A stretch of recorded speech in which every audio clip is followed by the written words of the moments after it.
Shut your mouth, Maya. Don't you dare encourage her to call you that. Daniel Harrington's voice ripped through the grand dining hall like a whip. The crystal chandelier above trembled from the force of his rage, though perhaps it was only Maya Williams' hands that shook so violently, gripping the silver tray she carried. Every eye turned toward her. Maids, butlers, even the polished guests dressed in their velvet and silk. Forks hovered mid-air. Glasses of red wine quivered against the rim.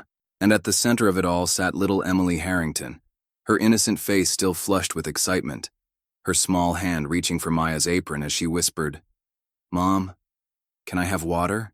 That single word, Mom, had set the Millionaire's temper ablaze. Maya froze, her breath trapped in her chest. She had no words, only the echo of Emily's voice softening her heart, and Daniel's venom tearing it apart. "You are the maid," Daniel spat, rising to his feet. His tailored suit gleamed under the chandelier, but his eyes were colder than steel. A servant, paid to clean, to serve, not to replace her mother. A hush fell so deep that the ticking clock on the wall became unbearable. The shame pressed against Maya's chest, crushing her breath.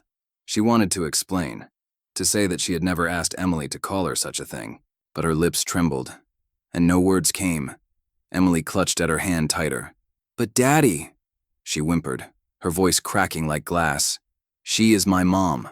She's the one who reads to me. She's the one who kisses me goodnight." Gasps fluttered around the table. One guest stifled a cough. Clara, the senior maid standing by the door, smirked into her napkin as if enjoying a scandal unfolding before her eyes. Daniel slammed his palm against the polished mahogany table. The glasses rattled. Emily jumped, her lip trembling as tears filled her eyes. "Enough," he barked. "You don't know what you're saying, Emily. She is nothing but help. And you," his finger shot toward Maya like a dagger, "will remember your place before I make sure you never step foot in this house again." Maya felt her knees weaken. Humiliation burned through her like fire. She had endured insults before, the cruel jokes of the staff, the dismissive stares of wealthy visitors. But this cut deeper, because it wasn't her dignity alone on the line. It was Emily's little heart, raw and honest, being crushed under her father's pride. Her lips parted, finally pushing out the only thing she could whisper. "I never told her to." "Silence," Daniel thundered. His face turned red, veins rising on his forehead. "You think my daughter needs a maid pretending to be her mother? You dare manipulate a child in my house?" Maya's tears welled, but she refused to let them fall in front of him. The tray in her hand grew heavier with each second. The glances from the guests were sharp, judging, like knives pressing against her skin. Emily's cries broke through, again, this time louder. "Why are you shouting at her? She loves me. You don't even tuck me in." The words, innocent yet piercing, silenced the room in a new way. Daniel's jaw tightened, his face darkened, and for a fleeting second his pride seemed to falter. But then his gaze hardened once more, and he turned that anger fully on Maya. "You're finished here," he growled, though his voice was lower now, each word laced with venom. "Pack your things after this meal. You've crossed a line you'll regret." The tray nearly slipped from Maya's trembling hands, but she steadied it, swallowed her sob, and kept her head bowed. She wanted to scream, to defend the love that had grown naturally between her and Emily.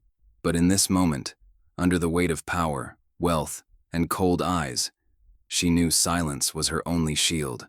Emily clung to her waist, sobbing harder.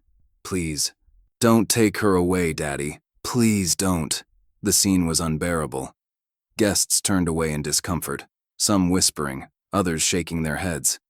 Clara's smirk widened as though she had just witnessed the fall of a rival. Maya's chest ached with unspoken words. The truth was simple. She had never wanted to replace anyone. She had only given Emily what she was starving for: attention, kindness, a mother's embrace. But Daniel couldn't see it.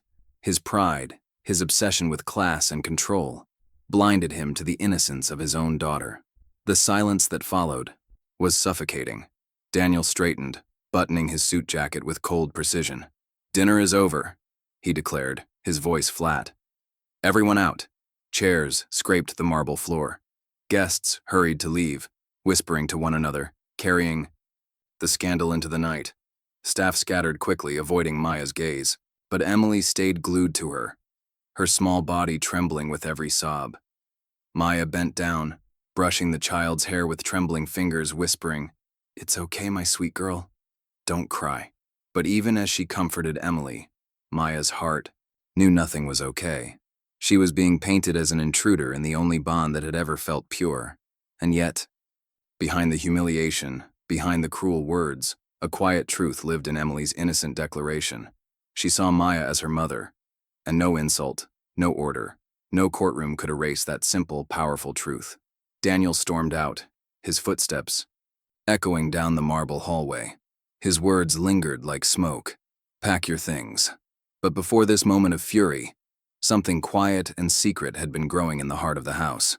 It began in the kitchen, months earlier, when Maya William first noticed little Emily's eyes. They were too sad for a child of her age.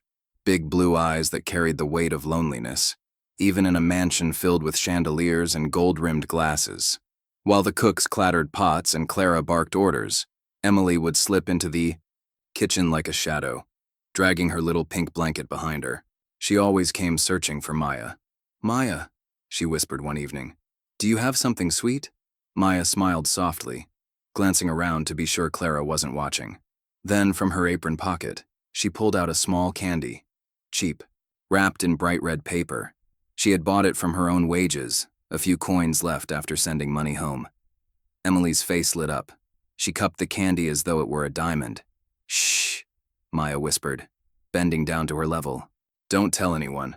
This is our little secret." Emily giggled and nodded, peeling the wrapper with careful fingers. The sweetness stuck to her teeth, and her laughter filled the air. For the first time, Maya saw joy break through the girl's loneliness. And so, a ritual began. Every evening, Emily would tiptoe into the kitchen, and Maya would slide another candy into her palm. Sometimes strawberry, sometimes orange, sometimes the cheapest caramel she could find. They weren't expensive, but they were treasures in Emily's world, because they came with love. One evening, Emily hugged Maya's waist after finishing her treat. "Thank you, Mommy," she whispered without thinking. Maya froze, her heart skipping. She gently placed her hands on the girl's shoulders, her eyes soft. "Sweetheart, I'm not your mommy. I'm just Maya." But Emily shook her head. "You feel like Mommy." Maya's throat tightened. She wanted to correct her, to explain, but the look in Emily's eyes, pure, desperate, clinging, silenced her. And so she let the word linger in the air, unchallenged. It was in those quiet kitchen corners with candy wrappers hidden in pockets and giggles tucked between shelves that their bridge began to form. While Daniel Harrington drowned himself in business calls and Clara sharpened her jealousy, a child found comfort in the one person who saw her not as an heiress, but as a little girl in need of love. Days turned into weeks. Emily began drawing. Pictures with crayons, herself holding hands with Maya, candy in the sky like stars. When Maya saw them, she smiled through tears, folding the drawings carefully into her apron so no one could destroy them. One night, Emily slipped a piece of candy back into Maya's hand. "For you," she said proudly. "You always give me. Now I give you." Maya didn't eat it. She kept it safe, tucked away in her small box of treasures, a reminder of a bond that was both fragile and unbreakable. But love hidden in shadows never stays hidden forever. Clara had begun to notice the laughter drifting out of the kitchen. She saw Emily sneaking in at odd hours, returning with sticky fingers and a smile that hadn't existed before. And jealousy began to gnaw at her. Still, Maya didn't care. Each candy shared felt like a seed planted in barren soil. Emily was blooming, and for Maya, that was worth any risk.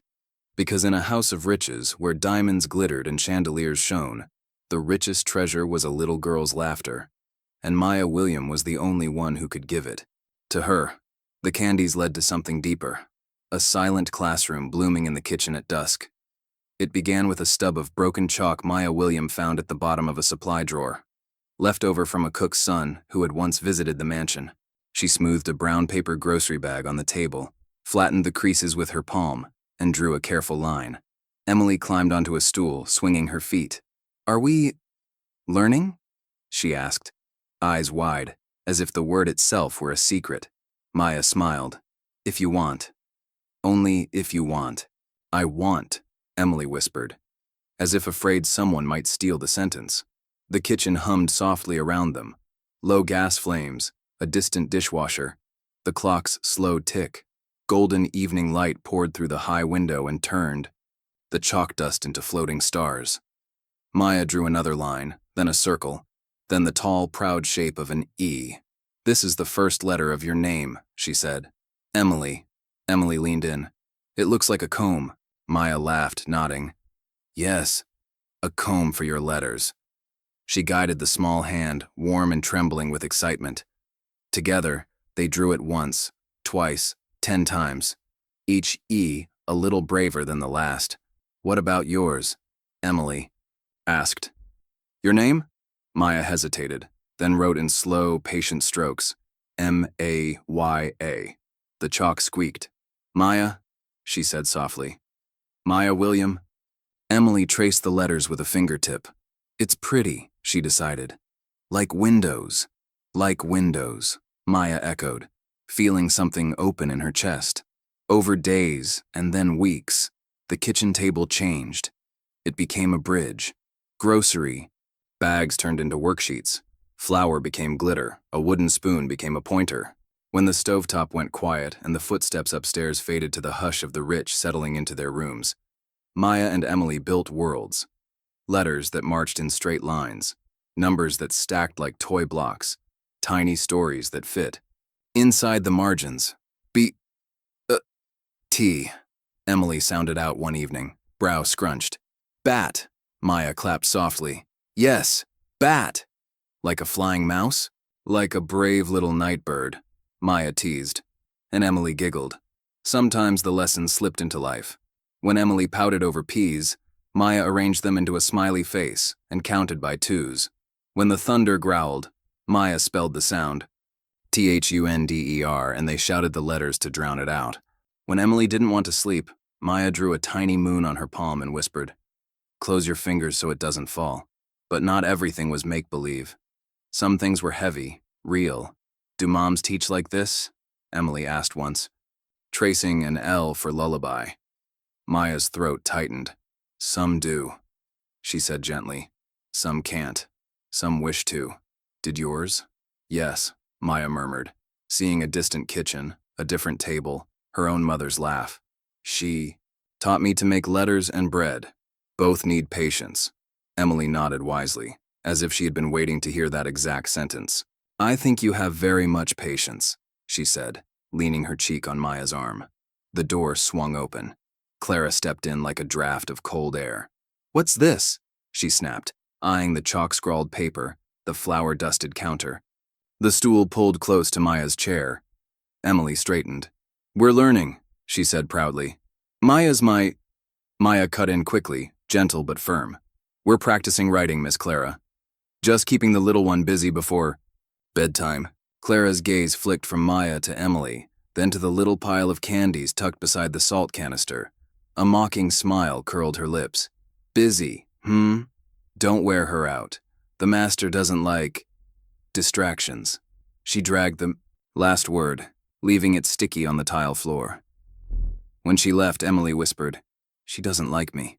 She doesn't know you, Maya said warmly, tapping Emily's nose with the chalk.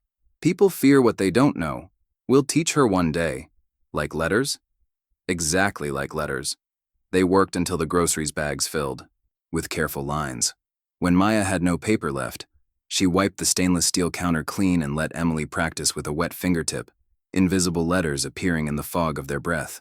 On braver nights, Maya folded flashcards from cardstock boxes the kitchen would have thrown away. A for apron, B for bread, C for candy. Emily tucked them into the pocket of her nightgown as if they were talismans. One evening, the lesson shifted. Emily reached for Maya's face, serious. If I learn very well, will Daddy have more time for me? The question sat like a stone between them. Maya brushed a curl behind Emily's ear. Learning makes you strong, she said. Strong enough to ask for what you need. Strong enough to wait, and strong enough to try again. But will he come? Maya did not promise what she could not deliver. "We will try," she said. Together. The clock slid past 9. Upstairs, a door shut. Another opened. Somewhere, Daniel Harrington's baritone threaded through a phone call, clipped and impatient. Emily's eyes flickered toward the ceiling, then returned to the table with stubborn resolve. "Write your name," Maya coaxed, offering the chalk nub. Emily took it like a small sword. The letters marched across the bag. Emily, crooked, brave, undeniably hers. "Look at that," Maya breathed. "You built a bridge." "A bridge?" Emily blinked. "Where?" "Between what you feel and what you can say." Maya tapped the name. "Now your voice has something to walk on." Emily considered, then smiled so brightly the kitchen seemed to exhale. "Can I make you one too? In case your voice gets tired?" Maya laughed, surprised by the sting of tears. "Please." Emily wrote Maya beneath her own name. The chalk broke. On the last stroke, a tiny snap that felt like a promise sealed. Emily stared at the broken piece in her palm, then pressed it into Maya's hand. "Keep it," she said. "So you remember I'm learning." Maya closed her fingers around the chalk. "So I remember you're brave." From the doorway, a shadow lingered. Clara again. Or perhaps another staffer. Hard to tell in the dim. The air shifted. Colder.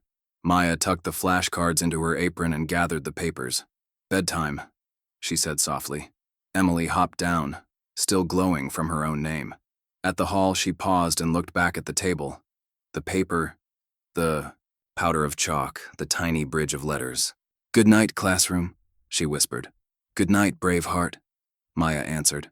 They didn't see the narrow eyes watching, the slight curl of a lip. They didn't hear the whisper slip along the corridor like a knife. Too close. Far too close.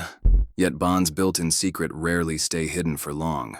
That night, after the chalk and papers were tucked away, Maya climbed the back staircase toward the servants' quarters. She expected quiet, the heavy silence of the mansion settling into its expensive sleep. But halfway up, a small figure blocked her path. Emily. She stood barefoot in her nightgown, clutching a stuffed rabbit by its worn ear. Her eyes were swollen, her lips trembling. "Maya," she whispered, voice breaking. "I had a bad dream." Maya knelt immediately, the wooden steps cold against her knees. "Oh, sweetheart, come here." Emily flung herself into her arms, burying her face against Maya's neck. The child's sobs were raw, frightened, more than just a dream. It was the echo of loneliness, the emptiness of a house too big and a father too absent. Maya stroked her hair. "Shh, you're safe. I've got you." But Emily clung tighter. "It was dark," she whimpered. "And no one came when I called.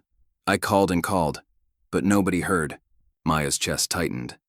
She wanted to say, "I would always come," but the words stuck in her throat, bound by her role, by the invisible chains Daniel Harrington had wrapped around her existence. Instead, she stood slowly, carrying Emily in her arms. The girl was light, fragile. Together they moved down the corridor, past tall windows that caught the silver moonlight, until they reached Emily's lavish bedroom. Gold-trimmed curtains framed the bed. Stuffed toys lined the shelves, but all the richness in the world couldn't warm the emptiness that haunted this space. Maya laid her gently on the silk sheets. "Close your eyes," she whispered. "No." Emily clutched her sleeve. "Stay. Please stay." Maya hesitated, then sat beside her, brushing the damp hair from her forehead. "Would you like a song?" Emily's tears slowed. She nodded. "So," Maya began, her voice low, trembling but tender. A lullaby from her childhood. Soft, rhythmic, woven with memories of her own mother humming while kneading dough while braiding her hair. The melody floated through the room like a fragile thread of light, stitching the darkness closed. Emily's breathing eased. Her hand curled around Maya's fingers. "That's pretty," she murmured. "Sing it again." Maya did. And by the second round, Emily's eyes had fluttered shut, her lips parted in a small smile. But before sleep fully claimed her, she whispered the words that would brand themselves into Maya's heart. "I wish you were my mom." Maya's breath caught. Tears threatened her eyes, but she bit them back. She looked at the little girl's peaceful face, the long lashes resting on flushed cheeks, and her heart broke in silence, because she knew the danger of that wish. She knew that to Daniel, it would be the gravest offense, that a servant could ever be seen as family. And yet, how could she deny the truth? In Emily's eyes, she was mother. Not by blood, not by name, but by love. The only kind of motherhood that mattered to a lonely child. Maya leaned down, kissed the top of her head, and whispered, "I love you, my sweet girl." The words dissolved into the air, meant for no one but Emily, and perhaps for the walls that had heard every secret of this house. She blew out the bedside candle, leaving the room bathed in silver moonlight. She sat in the chair by the bed long after Emily drifted into dreams, her own thoughts tangled between joy and fear. For the first time, Maya admitted to herself that she could no longer keep her heart guarded. This little girl had claimed it, completely. But love in silence carries its own risk. That danger became real the moment another pair of eyes witnessed their closeness. It happened the next morning, just as dawn streaked the sky with pale light. Clara, the senior maid, was already awake, her sharp heels clicking against the polished hallway floor. She prided herself on order, on hierarchy, on being the closest thing to power a servant could grasp in a millionaire's home. And there, through the barely opened door of Emily's room, Clara saw it.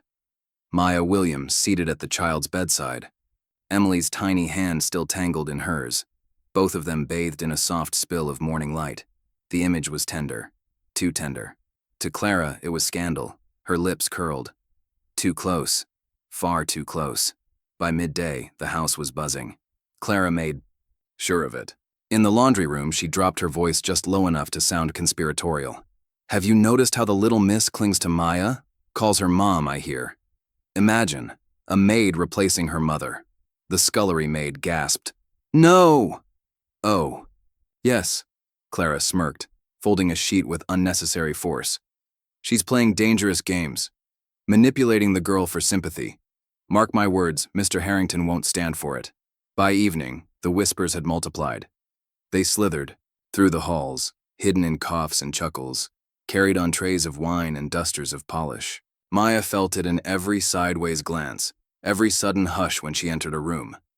She tried to ignore it, tried to focus on Emily's smile as they spelled out new words with chalk, on the laughter that spilled like sunshine in the dim corners of the kitchen. But the weight of those whispers pressed heavier each day. One night, as Maya tucked Emily into bed, she heard muffled laughter outside the door. Clara's voice carried clear, "Mommy Maya, they're calling her now." Pathetic, isn't it? Pretending she belongs. Emily stiffened under the covers. "They're making fun of you," she whispered, her small eyes wide with fear. Maya brushed her cheek. "Don't listen, sweetheart. People laugh when they don't understand.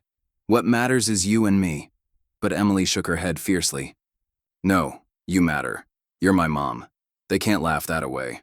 Maya's throat tightened, pride and sorrow tangled in her chest.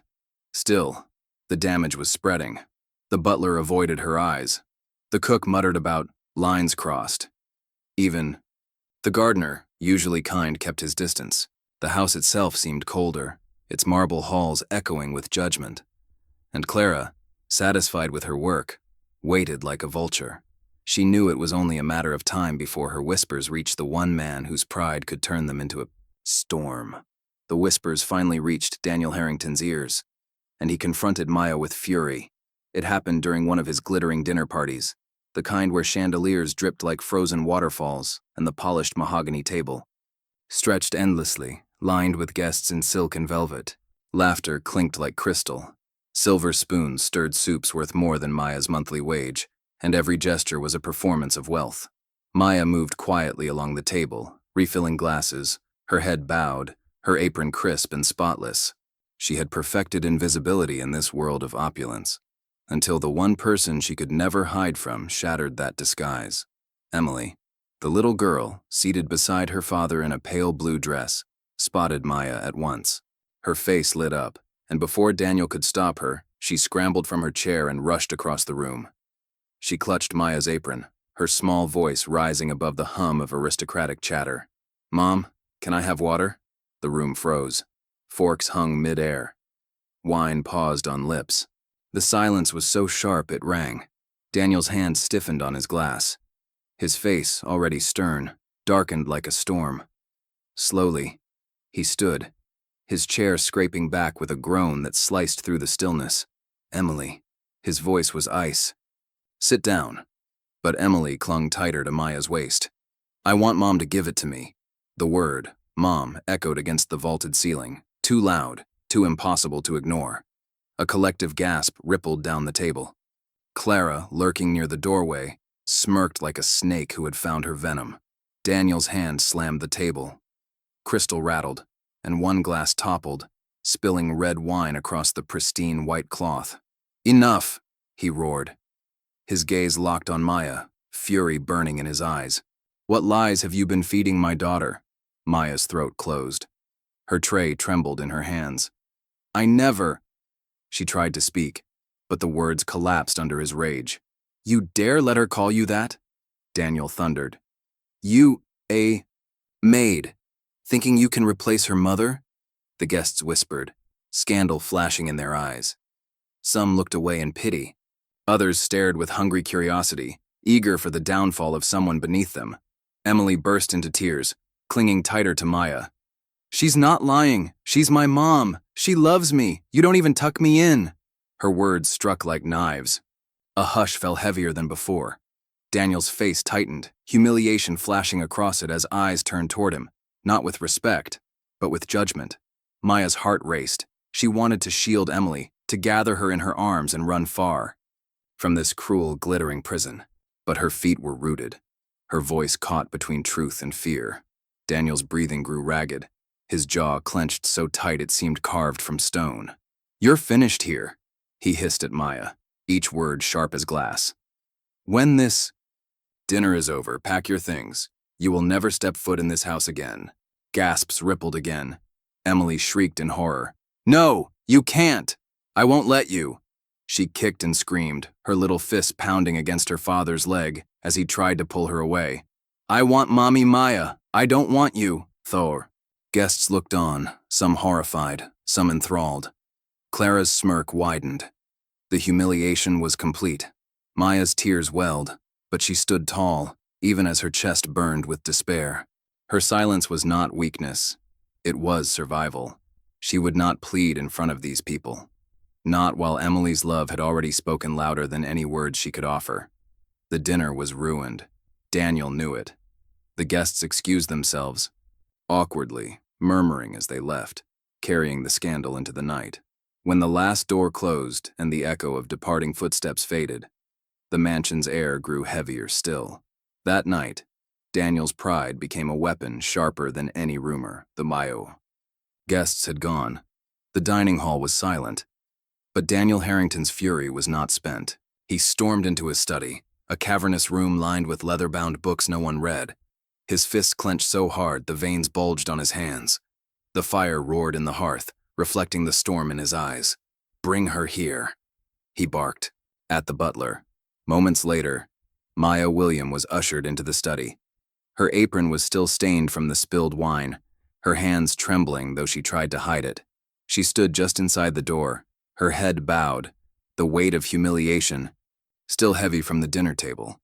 Daniel shut the door with a slam. His tall figure loomed over her, casting her into shadow. "What game are you playing?" His voice was low now, quieter but far more dangerous than his public outburst. Maya's lips parted. "I'm not playing any game, sir. I would never—" "Don't lie to me," he snapped, slamming his fist against the desk so hard the lamp shook. "You've been poisoning her mind, letting her call you Mom, filling her head with this nonsense." Tears stung Maya's eyes, but she forced her voice steady. "I never asked her to call me that. She said it on her own." Daniel's laugh was sharp, cruel. "And you allowed it? You encouraged it?" He stepped closer, his presence suffocating. "Do you know what people are saying now? That I cannot control my own household, that a servant, a maid, has taken the place of my late wife." Maya's chest ached at the mention of Emily's mother. She lowered her gaze. "Emily is lonely. She needs love, attention.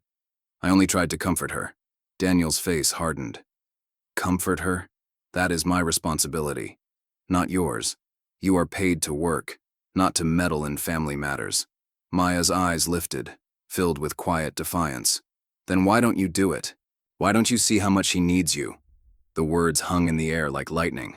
For a moment, Daniel froze, caught off guard by her boldness. No one in his world, no business rival, no associate, no servant, had ever dared speak to him like that. His jaw clenched. "You forget your place," he said, his voice low, trembling with restrained rage. "If you ever defy me again, if you ever step beyond your duty, I will see to it that you leave this city with nothing. Do you understand?" Maya's hands shook, but she did not look away. Her voice was soft, but resolute. "I understand, sir, but I will not betray Emily's trust. She is just a child. She deserves more than silence." Daniel's eyes narrowed, his breath sharp. For a moment, it seemed he might strike her, his hand twitching at his side. But instead, he turned sharply away, pouring himself a glass of whiskey. The firelight flickered against his rigid shoulders. "Get out," he muttered, "before I change my mind about letting you finish the night here." Maya bowed her head and turned, her heart pounding, tears threatening to break free. As she stepped out into the hallway, she caught her reflection in the gilt mirror, her eyes red, her face pale, but a quiet strength shining through the fear. For the first time, she had pushed back, and though it terrified her, it also made her stronger. Her defiance only fueled the mansion's toxic fires. By morning, the house felt different, colder, as if the night itself had whispered orders into the marble. The staff moved with nervous urgency. Doors closed a little too quickly.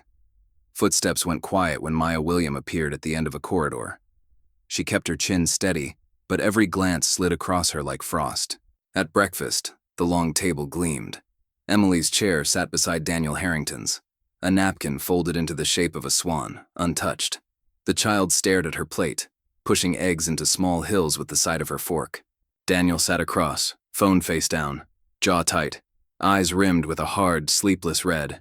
"Eat," he said, not looking at her. "I'm not hungry," Emily murmured. He exhaled sharply. "You will eat." Emily's small shoulders rose, then crumpled. She glanced toward the kitchen door as if her gaze could summon Maya. And then Maya entered, quiet, careful, a glass of water balanced on a tray as if it were a white flag. Daniel's eyes flared. "I told you to stay out of breakfast service." Maya kept her voice even. "She didn't drink last night. She had nightmares." She set the glass at Emily's elbow, hands steady despite the tremor beneath her skin. "Take small sips, sweetheart." Emily reached for Maya's hand instead and held it tight. Daniel's chair scraped back. "Let go," he ordered. Emily's chin lifted. "No." The word was small, but it cracked the air. "Emily," Daniel warned, "you will not disobey me." "She's my mom," Emily said, louder now, tears burning. "She comes when I'm scared. She listens." "Enough," he snapped. "Maya is the help." Emily slid from her chair, backed away, and then bolted. The porcelain clattered as her napkin swan toppled and broke under her heel. She ran down the corridor, hair flying, feet slapping the marble like thunder in a small body. "Emily!" Daniel shouted, moving to follow. Maya was faster. She knew the house like a map of secret doors. She turned the corner and found Emily, at the end of the hallway, fumbling at the handle of her bedroom. The door swung open under her desperate pull and she dove inside. By the time Daniel reached them, Emily had locked herself in. "Open the door," Daniel commanded, voice iron. "No," came the muffled cry. "You'll make her leave." Maya pressed her palm to the wood.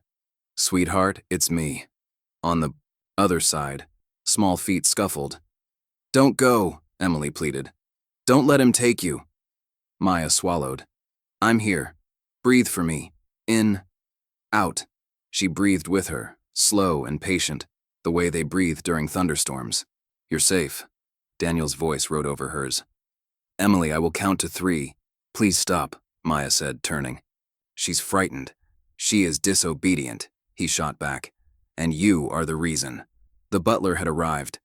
2 housemaids hovered behind him, alarm widening their eyes. Clara stood a few feet away, arms folded, satisfied. "Shall I fetch the spare key, sir?" she asked almost kindly.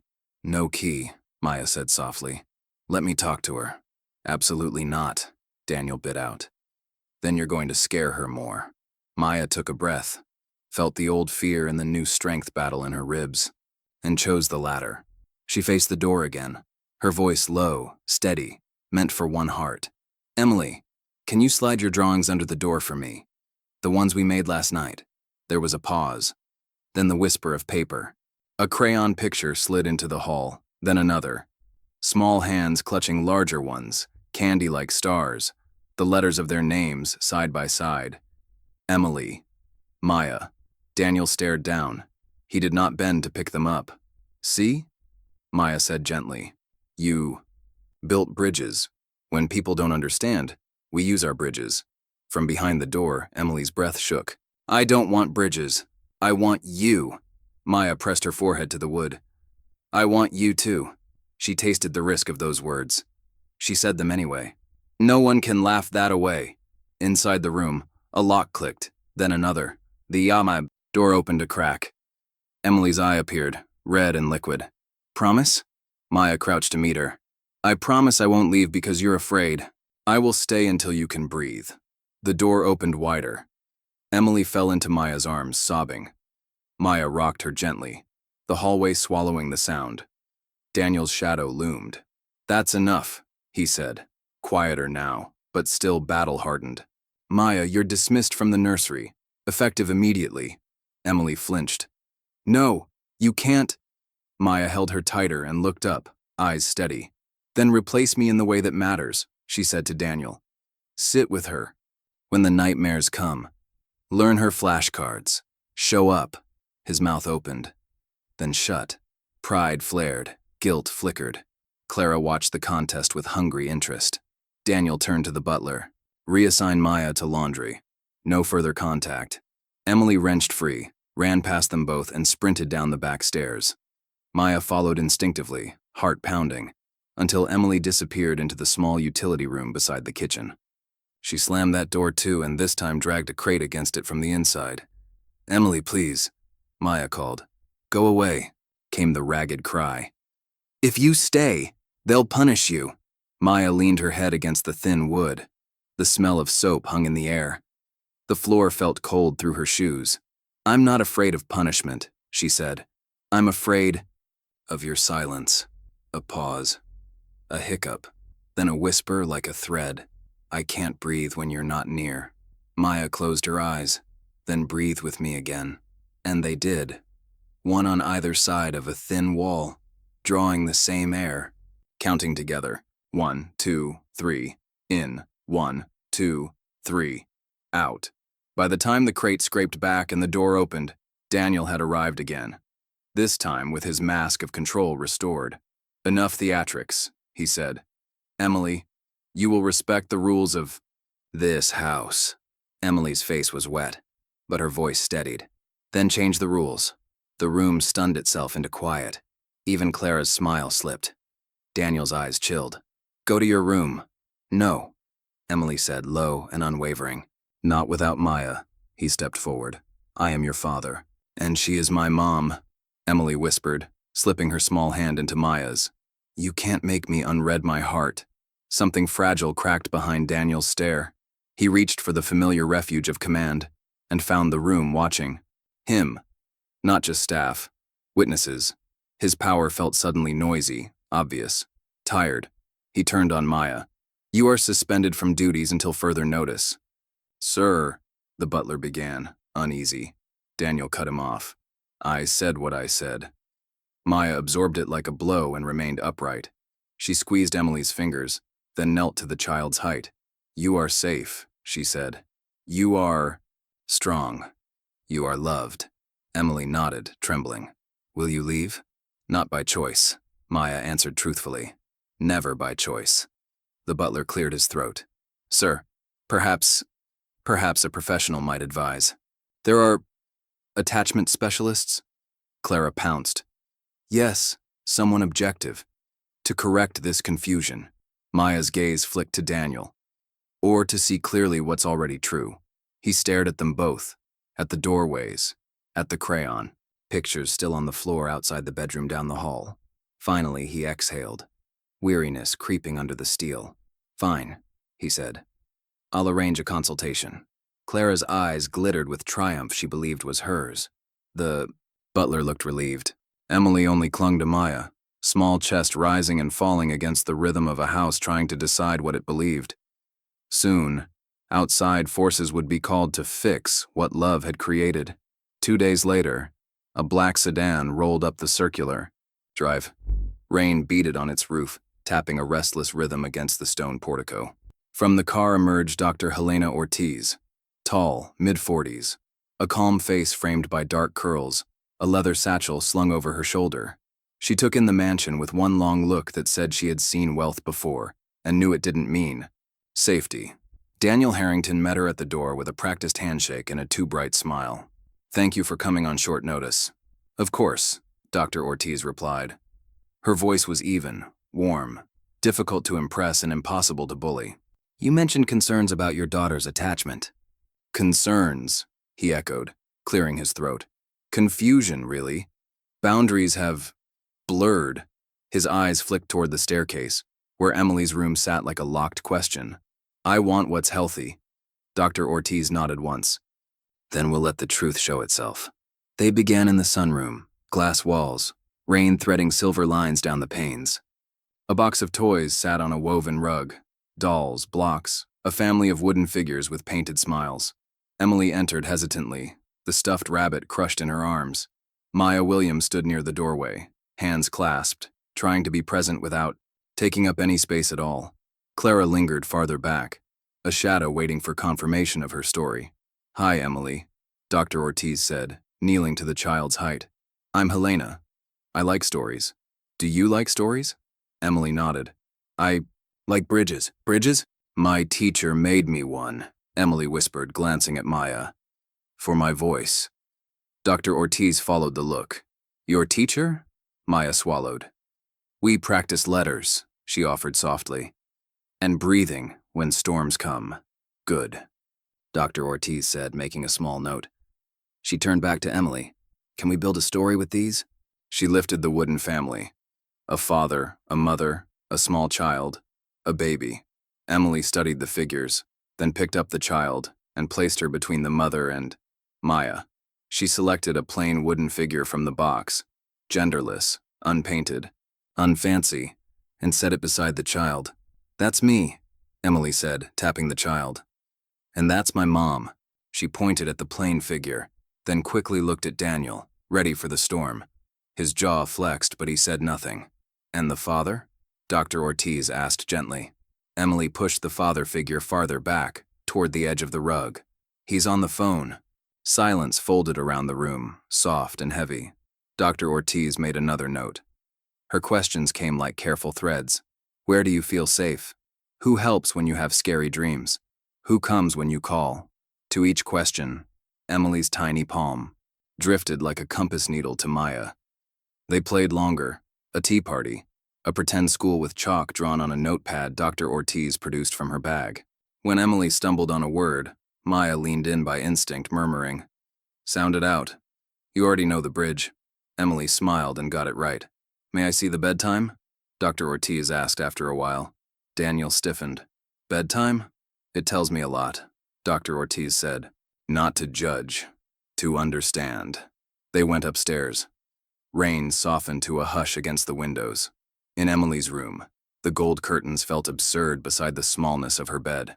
At Dr. Ortiz's request, they created a routine. Emily crawled under the covers, clutching her rabbit. Daniel stood near the door, awkward, as if attending a meeting without an agenda. Maya sat in the chair by the bed where she had kept her long, quiet vigils. Show me what happens when she's afraid, Dr. Ortiz said. Emily closed her eyes, breathing too fast. It's dark, she whispered. I call and… No, one comes. Her voice thinned. Maya's hand slid to the edge of the mattress. I'm here, she said, the words muscle deep now. Breathe with me, brave heart. They breathed. 1, 2, 3. In. 1, 2, 3. Out. Emily's shoulders eased. Dr. Ortiz turned to Daniel, voice low. Now you try. He stepped forward, uncertain, and reached a tentative hand to Emily's hair. "It's okay," he said, as if trying the words on for size. "I'm here." But his touch hovered, not quite landing, as if love were a contract and he needed to read it twice. Emily opened her eyes. She searched his face, then looked back to Maya, afraid she would vanish if she blinked. "Again," Dr. Ortiz said. "But this time, Daniel, sit. It takes time. Let your body say what your mouth can't." He sat. The room seemed smaller at once. He breathed with them, shallow at first, then deeper, as if oxygen had hidden itself in a place he rarely visited. Emily's gaze softened, not trust, but the possibility of it. After they returned downstairs, the butler brought tea. Clara, uninvited, remained. Dr. Ortiz opened her notebook. "I'll be direct," she said. "Emily shows signs of an anxious attachment that has moved toward security. With Maya. That bond is protective. It is not toxic. It has developed in response to loss and emotional absence." Daniel's jaw worked. "Are you saying I'm absent?" "I'm saying Emily needed someone to answer when she called," Dr. Ortiz replied. Maya answered, repeatedly, predictably. "That built trust." Clara stepped forward, smile thin. "But it's unhealthy, surely. This delusion of Mommy Maya. It must be discouraged." Dr. Ortiz didn't look at her. "Discouraged how? By removing the child's only secure base? That risks harm, regression, panic, prolonged grief. If you tear this bond abruptly, Emily will pay for it in nightmares, school refusal, possibly selective mutism." She met Daniel's eyes. "The healthy path requires you joining the circle, not breaking it." "The circle?" Daniel repeated, as if the word tasted strange. "Child. Caregiver. New caregiver," Dr. Ortiz said, drawing a small loop in her notes. "You don't compete with love. You attach to it. You expand it." A long moment. Rain stitched its quiet across the windows. "What do you recommend?" Daniel asked finally. "First," Dr. Ortiz said, counting gently on her fingers, "no punitive separation. Maya remains in Emily's daily routine, ideally with gradual boundary setting that adds your presence rather than subtracting hers. Second, shared rituals, bedtime, flashcards, small tasks, where you participate. Third, counseling, family sessions focused on grief, attunement, and consistent responsiveness." Clara exhaled, wounded pride slipping into sarcasm. "So the maid stays, and we all pretend this is normal." Dr. Ortiz turned, gaze steady. "What you call normal is a child drowning quietly. What I'm recommending is a hand that does not let go." Something fragile moved behind Daniel's eyes. Anger, yes, but also shame. He looked at Maya, then away, then back, as if he were learning to see a person he had kept in the corner of his vision. "Mr. Harrington," Dr. Ortiz added, voice softer, "attachment is not a ladder you stand on to feel taller. It's a bridge you kneel to build." Silence stretched. The clock in the hall ticked like a distant metronome. Emily crept to Maya's side and slipped her hand into hers. Dr. Ortiz closed her notebook. "This is my professional opinion. And if I disagree?" Daniel asked, leaning on the back of a chair as if bracing for a blow. "Then you will need the court to bless a course of action that contradicts child welfare guidance," Dr. Ortiz said plainly. "I won't." The word court changed the air. Clara's mouth twitched. Daniel's shoulders squared, armor reassembling plank by plank. Dr. Ortiz rose, adjusted her satchel, and gave Emily a small smile. "Keep building bridges," she said. "They carry more than you think. To Maya, you've been a good one." When the door closed behind her and the rain swallowed the car, Daniel stood very still. He stared at the space she had occupied, as if it had insulted him. Maya felt the shift before he spoke. Pride was welding itself to fear, forging something iron. Instead of reflecting, Daniel chose war, and the battlefield became the courtroom. Weeks later, the grandeur of Harrington. Wealth was replaced by the echoing chill of polished oak benches and towering windows. The family courtroom was smaller than Daniel expected, yet its weight was heavier than any boardroom he had ever dominated. Here, his money could not silence truth. Here, even whispers carried into records. Daniel sat with his attorney, sharp-suited and severe. His jaw was stone, his cufflinks catching the sterile light. Maya Williams sat across the aisle at the respondents' table, her hands folded tightly in her lap, a plain dress soft against the harsh wood. She looked fragile, but her eyes, though rimmed with sleepless red, held something steady. Emily sat in a side chamber with a guardian ad litem, waiting, shielded from the storm until her voice would be called. The judge entered, a woman with gray hair pulled back, her robe a curtain of impartiality. "This court is in session," she said firmly. Daniel's attorney rose. "Your Honor, this is a case of boundary violation. A maid has overstepped her role, manipulating a vulnerable child into believing she is her mother. The father seeks immediate termination of contact." "Beyond professional necessity," gasps whispered from the gallery. Clara sat smug in the back, her lips curved, enjoying the theater. Maya's attorney, a modest middle-aged man with kind eyes, stood slowly. "Your Honor, this is not a case of manipulation. This is a case of neglect and healing. The child, Emily Harrington, has experienced loss and loneliness. Maya Williams did not exploit this. She answered it. She gave the child consistent love, routine, and presence where no one else did. Emily chose the word mom on her own, and that truth cannot be erased by wealth or pride." The judge's gaze shifted to Maya. "Do you wish to speak for yourself?" Maya stood, her knees trembling but her voice steady. "Your Honor, I never asked Emily to call me mother. I would never disrespect her late mother. I only gave her what every child deserves. Comfort when she cried, patience when she learned, a lullaby when she was afraid. She reached for me, and I could not turn her away.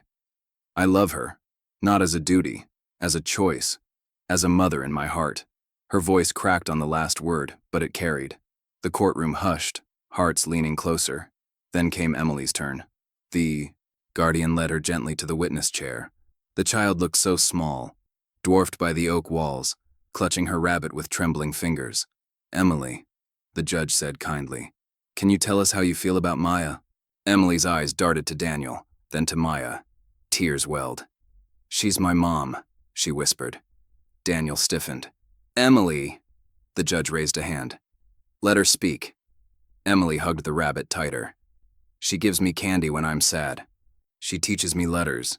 She sits when I have nightmares. She stays when no one comes." Her small voice wavered, then grew stronger. "Daddy doesn't come. He says he's busy.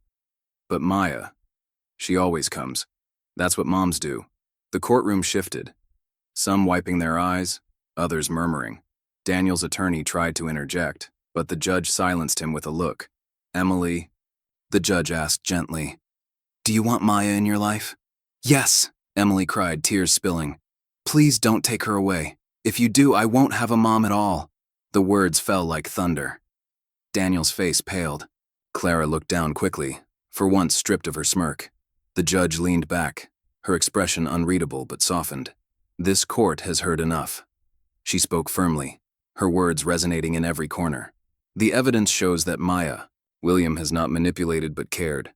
Emily's welfare demands continuity, not separation. Therefore, Maya is permitted to remain in the Harrington household, not merely as staff, but as an essential caregiver. I strongly advise Mr. Harrington to reconsider the emotional needs of his daughter, lest his neglect be noted further." Daniel's jaw clenched so tightly it seemed it might crack, but he could not speak. Not against the verdict, not against the child's raw truth. Maya exhaled shakily, tears slipping at last, relief and sorrow entwined. Emily rushed into her arms as soon as she was excused, sobbing into her shoulder. Maya held her close, whispering, "I'm here, my sweet girl. I'm here." In that embrace, the courtroom no longer mattered. The gavel fell, but the real verdict had already been spoken in a child's trembling voice. But even victory in court carried wounds that would not heal overnight. The gavel's echo had barely faded when the Harrington mansion changed again. It wasn't the same icy silence as before. It was heavier, like a storm that refused to leave even after the rain had stopped. The ruling had spared Maya Williams from exile, but the air in the house remained thick with unspoken anger, resentment, and shame. Emily clung to her more than ever. She trailed behind Maya through hallways, her little hand wrapped tightly around her apron, as if afraid the court's order might still vanish in the night. She refused meals unless Maya sat nearby. She refused bedtime unless Maya hummed her lullaby. The bond, once secret, was now visible and impossible to ignore. But Daniel Harrington ignored it anyway. He returned from court that day and shut himself in his study. Blinds drawn, glass of whiskey untouched on the desk. His reflection glared back from the window, but he didn't see himself. He only saw the courtroom, the whispers, the pity in strangers' eyes as his daughter had chosen the maid over him. When he emerged for dinners, he spoke little. He sat, stiff in his chair, chewing mechanically, eyes fixed on his plate while Emily's laughter rose at the other end of the table. Sometimes his gaze would flicker to the pair, Maya leaning close to whisper encouragement, Emily showing her a scribbled drawing. But instead of softening, his expression hardened. It wasn't just jealousy, it was humiliation. The staff noticed. Their movements became mechanical, cautious. Clara sulked, her victory stripped away in the courtroom, but she found small ways to sting. Snide remarks about favoritism, slamming cupboards when Maya passed.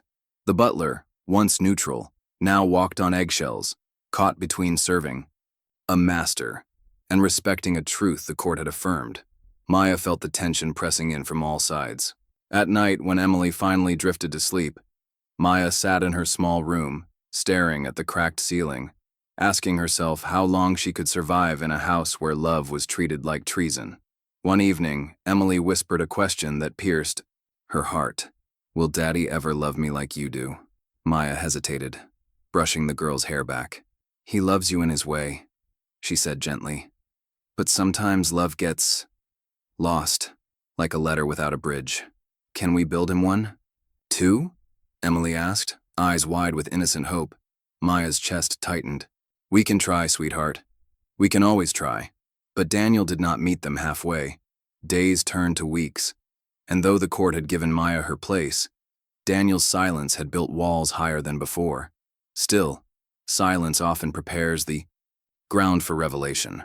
It came late one night, when the mansion's corridors lay empty and the fire in Daniel Harrington's study had burned low. He wandered the halls aimlessly, whiskey glass untouched in his hand, the shadows lengthening with each step. Sleep would not come. Every time he closed his eyes, he saw his daughter clutching Maya William in that courtroom, calling her Mom. With a voice so raw it had silenced everyone present, his pride told him to forget it, to bury it, to tighten control until the house bent to his rules again.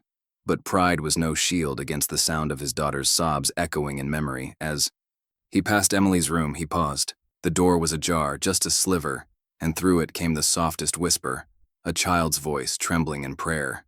"God, please, make Daddy love me like Mommy Maya does. Please don't let her leave. Please let her stay forever. If I can, only keep one. Let it be her. Amen." Daniel's breath caught. The glass slipped from his hand, shattering against the floor. He froze in the doorway, his tall frame suddenly small under the weight of those words. Emily gasped, sitting up in bed. Her wide eyes met his in the half-dark. "Daddy," but she wasn't afraid. She was sad. "Is that what you think of me?" he whispered, voice hoarse, unfamiliar to even himself. Emily's lip trembled. "You don't come when I call. You don't see me." The words broke something inside him. His chest tightened. His throat closed. He wanted to argue, to defend, to say that business kept him away, that duty demanded sacrifice. But standing there in the shadow of his daughter's loneliness, every excuse shriveled into dust. Behind him, another door creaked open. Maya appeared, drawn by the sound of glass breaking. She froze when she saw them. Father and daughter, the wound between them finally visible. Daniel turned, his eyes meeting hers. For once, there was no anger in them, only exhaustion, guilt, and something dangerously close to surrender. "You," he said softly, voice almost breaking. "You've given her everything I should have." Maya lowered her gaze. "I only gave what she needed, what any child needs." The silence stretched, heavy with truths too long denied. Daniel's shoulders slumped, his hand running through his hair as if trying to tear down the walls he himself had built. For the first time, he saw Maya not as a threat, not as an intruder, but as the one who had kept his daughter's heart alive while he had been blind. Emily whispered again, "Please don't fight anymore. Please be like a family. Daniel's throat tightened. He could not promise yet, not fully. But the cracks in his pride had become fissures. And in that moment, he knew the fight was no longer against Maya. It was against himself. Recognition was coming, not through force, but through surrender. It happened quietly, without an audience, weeks after that night. The Harrington mansion held its usual rhythm of polished silver and stiff silence. But something inside Daniel had shifted. The storm in his chest had not vanished, yet it no longer lashed outward with the same fury. On a Sunday evening, he gathered the courage to call for Emily and Maya. They found him not in the study with its suffocating leather chairs, but in the smaller family parlor, an intimate room, lit by a single lamp, where his late wife's piano still stood covered in dust. Emily approached cautiously, clutching Maya's hand. Her eyes darted between her father and the door, ready to flee at the first crack of anger. But Daniel's voice was different when he spoke. Lower, roughened, almost hesitant. Sit, he said, gesturing toward the sofa. Maya obeyed carefully, keeping Emily close. The child climbed into her lap, pressing her cheek against Maya's chest as if to shield her with her small body. Daniel's eyes lingered on that sight. For once there was no fury, only a weary acceptance of what he could not change. He drew a long breath, then let the words fall. You are not her maid in her eyes, he said, voice steady but trembling at the edges. You are her mother figure. The room went still. Maya's lips parted in shock, her eyes flooding with tears she had tried for months to hold back. She bent her head, unable to hide her trembling. Emily looked up at her father, wide-eyed, not daring to believe what she had heard. Do you mean it? She asked softly. Daniel's gaze shifted to his daughter. Her small face, her fragile hope. It pierced him deeper than any courtroom verdict ever could. I mean, he swallowed, then forced the truth out. I mean, I've been blind. Blind to what you needed. Blind to what she gave. Emily scrambled off Maya's lap and threw herself into her father's arms. He stiffened at first, as though the embrace were foreign. Then slowly, awkwardly, he wrapped his arms around her. The scent of her hair, the tiny warmth of her frame. It was overwhelming. Over her head, his eyes met Maya's. Pride still clung stubbornly, but it was no longer a wall. It was a remnant, crumbling. I can't erase what she sees in you, he admitted. And I won't try to anymore. Maya pressed a trembling hand to her mouth, a sob breaking free. She whispered, "Thank you," though the words barely carried. Daniel looked away, ashamed of how much it hurt to speak, ashamed of how long it had taken. But for the first time, he wasn't running from that pain. Emily pulled both their hands together, small fingers clutching Maya's left and Daniel's right. Now we can all be family, she said, smiling through tears.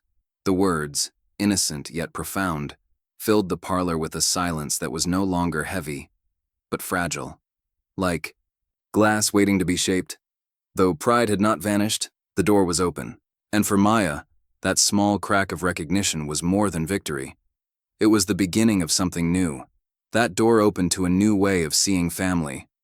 But new ways are not walked easily. The first weeks after Daniel's recognition were like stepping across a fragile bridge made of glass.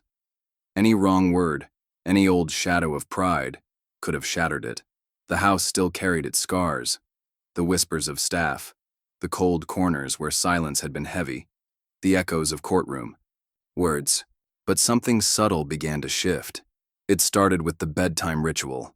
For years, Daniel had avoided that sacred hour, convinced it was too trivial, too sentimental for a man of his stature. But one evening, when Emily pulled out her flashcards, Daniel appeared at the bedroom door. His hand rested awkwardly on the frame, as though asking permission into his own child's world. Maya glanced up, startled. Emily gasped, "Daddy, come learn with us."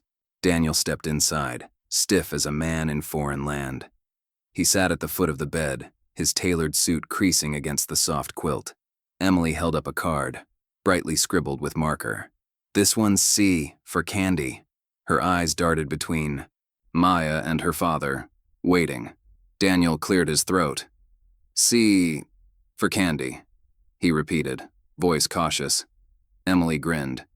And for care. Like when Maya cares for me. The word cut into Daniel, but Maya softened it. And for courage, she added quickly, meeting his eyes. Like when someone decides to be present, even if it's hard. For the first time, Daniel did not turn away. He nodded slightly, the corner of his mouth twitching. Not quite a smile, but not rejection either. From then on, he lingered more. Some nights he read the last page of Emily's storybook. Some nights he hummed, off-key, but trying, when Maya began her lullaby. Slowly, Emily stopped looking terrified of losing one parent to gain another.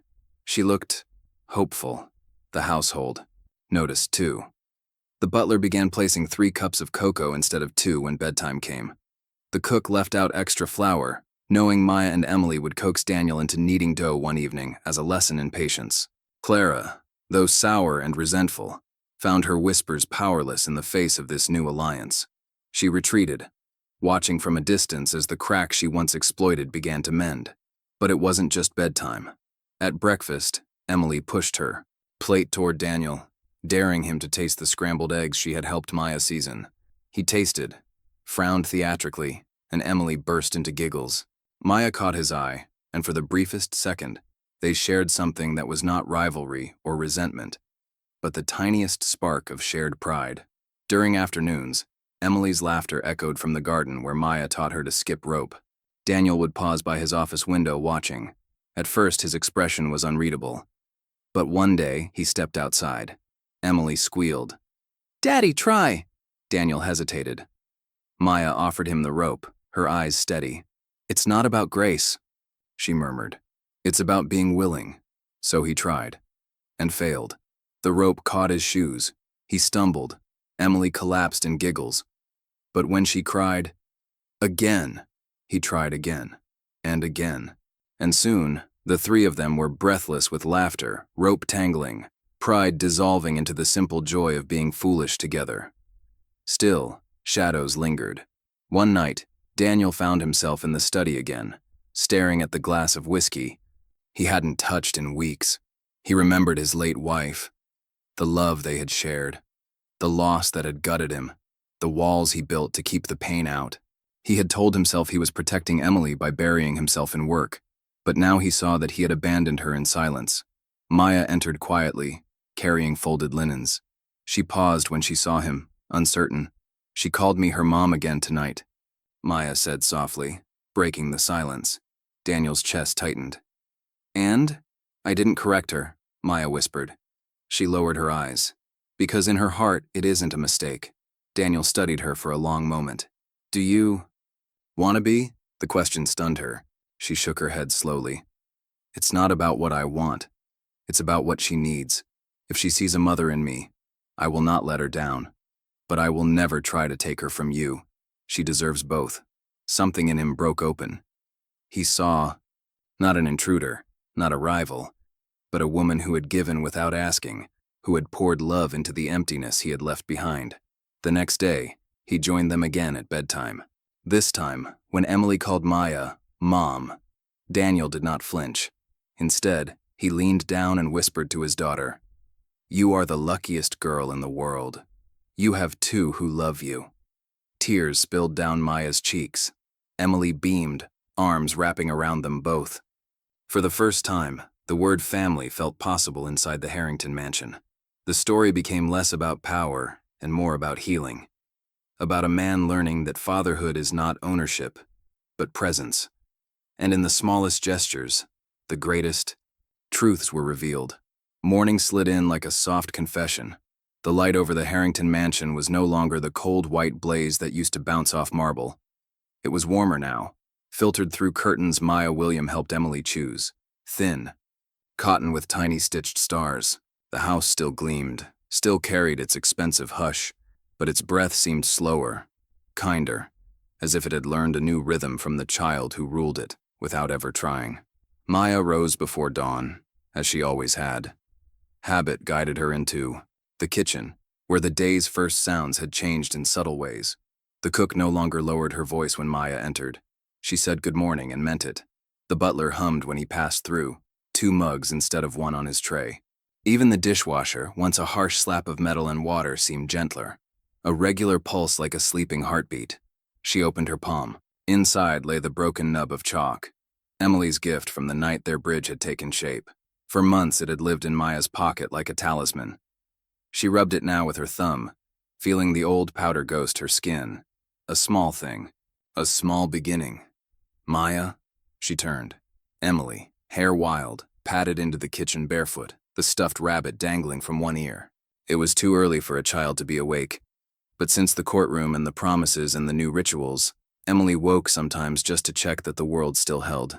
I had a dream, Emily murmured, climbing onto her usual stool. You were singing and Daddy was listening. Maya smiled. That sounds like a good dream.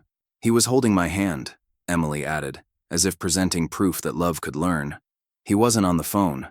Maya poured warm milk into a mug and added a bit of honey. Emily cupped it with both hands and blew, the steam making a halo. She didn't see. Across the doorway, Clara stood for a second, hanging back, not lurking, not smirking, just paused. She was less thorn and more shadow these days, her sharpness dulled by the quiet fact of change that would not be argued with. She cleared her throat as if testing a new language. Do you need help with the laundry later? Maya glanced up, surprised by the softness in Clara's voice. I think we're all right, she answered gently. But thank you. Clara nodded once, almost a bow, then left. It wasn't an apology, not exactly, but it was a kind of truce. The house was learning. People were learning. From down the hall, a door opened. Daniel Harrington, in shirt sleeves and no tie, appeared. The sight itself felt like a breach in a wall. He paused at the kitchen threshold, one hand on the frame, eyes taking in the scene. Maya at the stove, Emily at the counter, steam rising from the mug like a soft ribbon. A rabbit with one ear drooping in sleepy loyalty. Couldn't sleep? He asked, tone careful, almost shy. Emily's face lit. I dreamed you were listening. Daniel's mouth tilted. Maybe I was. He came closer. The old Daniel would have stayed at the edge, hovering like a visitor in his own house. The idea new one still looked unsure, but his uncertainty didn't keep him from crossing the tile. It made each step braver. What's for breakfast? Toast, Emily declared. And the egg that looks like a cloud, not the watery one. Maya bit back a smile. Scrambled it is. He rolled up his sleeves and reached for the whisk. Teach me? He asked, and he was not asking only about eggs. They cooked together.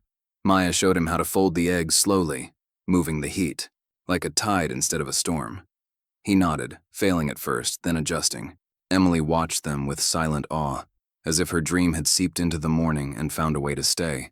Can we make flashcards after? Daniel asked, eyes on the pan as if the answer might burn him if he looked directly at either of them. Yes, Emily squeaked. B for bridge, and C for courage, and D for Dad who is learning. He laughed, awkward, then real. Duly noted. After breakfast, the three of them carried their mugs to the sunroom. The rain had rested. The garden wore the world's first light. On the rug, the box of toys sat where Dr. Ortiz had left it weeks before, as if the room remembered counsel. The way skin remembers warmth. Emily emptied a stack of trimmed cardstock onto the coffee table. Maya brought markers. Daniel, not trusting his neatness, fetched a ruler. E for Emily, Maya began. Would you like to write it? Emily leaned over and drew her letters with careful intent.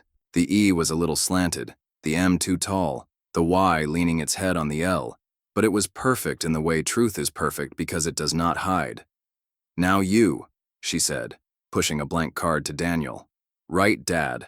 He hesitated, then wrote, in block letters, D-A-D. The letters looked like a man learning to stand still. Emily looked from one card to the other, then made a third. M-A-Y-A, her favorite shape. She arranged them in a row on the table as if forming a sentence.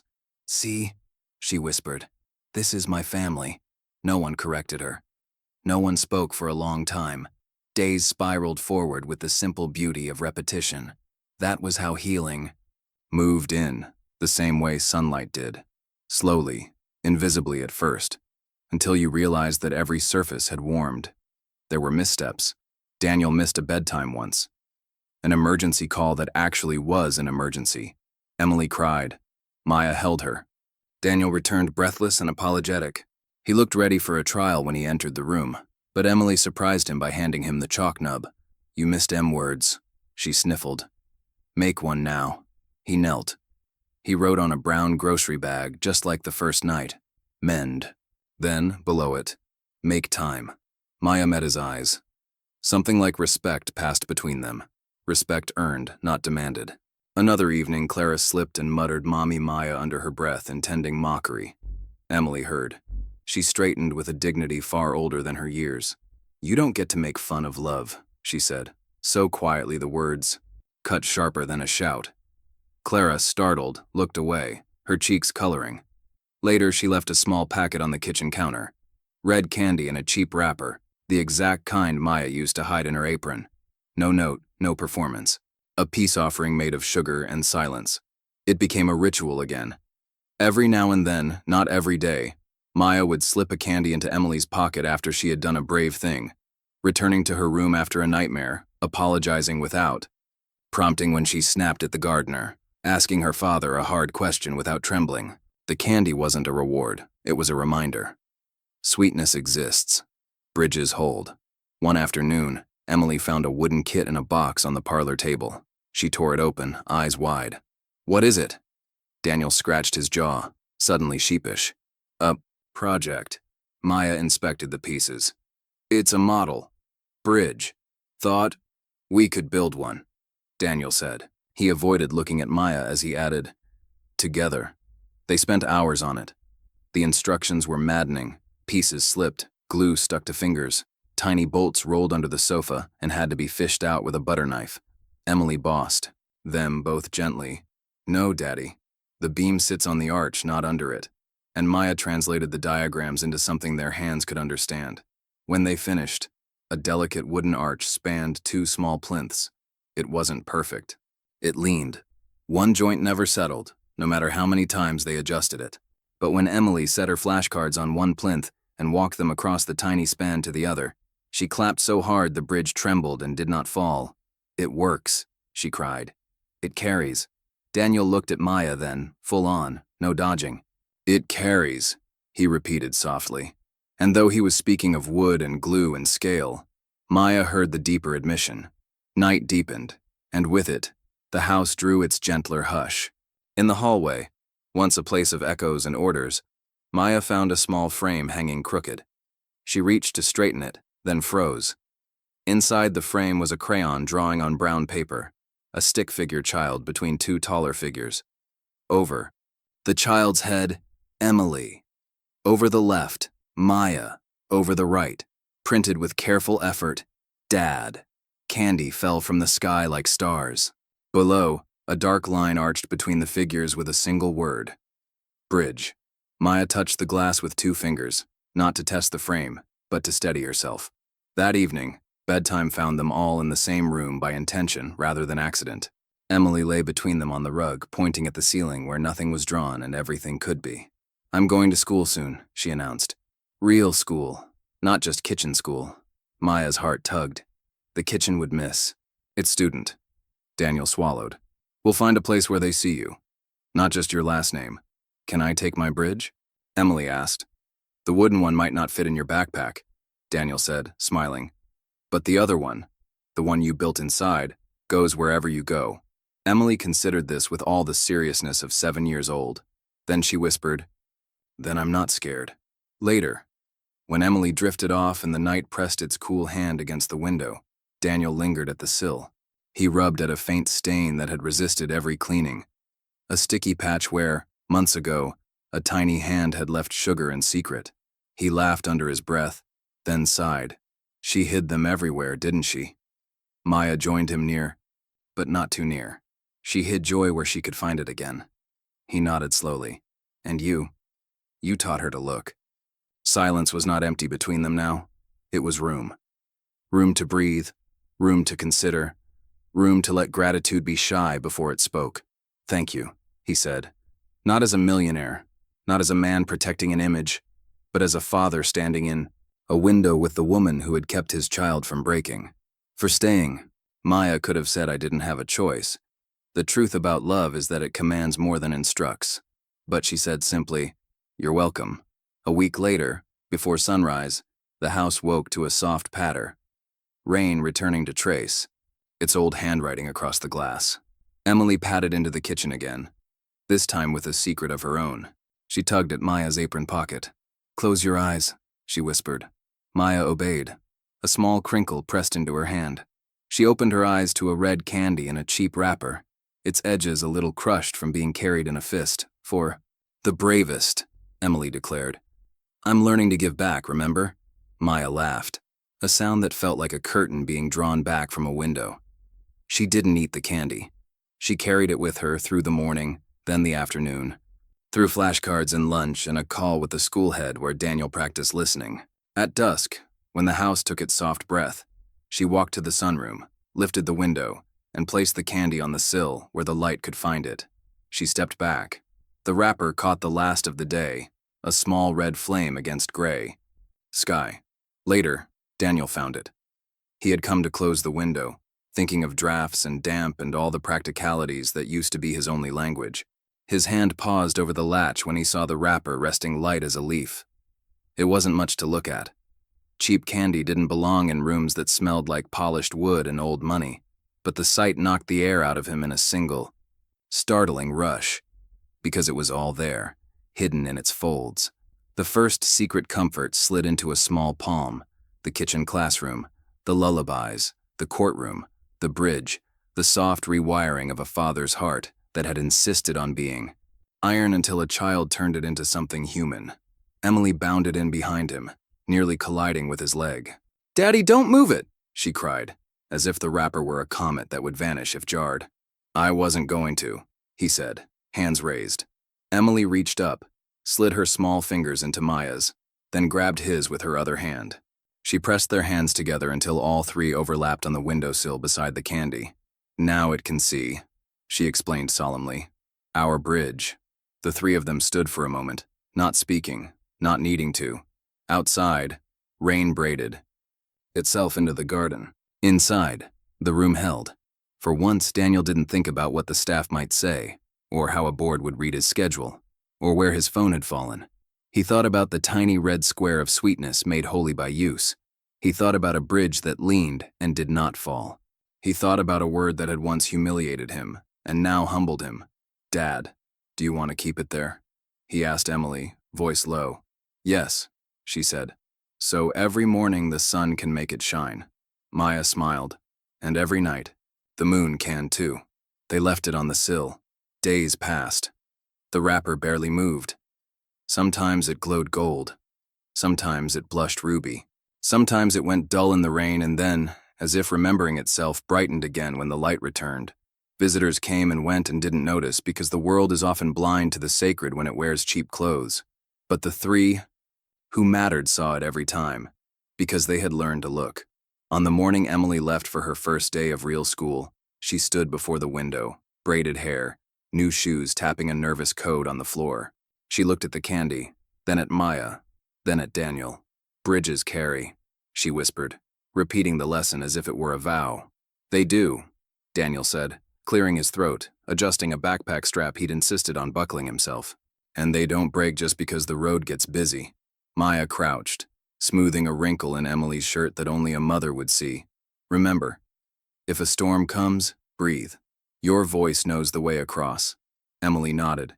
"And if I forget, look for the light," Maya said, glancing at the wrapper. "It finds small things." Emily kissed their cheeks, one, then the other, and then she was gone down the steps. A small figure with a rabbit peeking from a backpack, walking into a world ready to meet her. Maya and Daniel remained at the window. They didn't talk about roles or titles. They didn't talk about who was owed what. They stood in a quiet that had learned how to hold side by side, watching the path their girl was taking. Straight across the invisible span they had built with candy, chalk, lullabies, and the stubborn decision to stay. The wrapper caught the sun and flashed, a tiny beacon on a windowsill in a house that used to belong only to money. Now, finally, it belonged to love. None. The story closes with this symbolic image of love that endured injustice.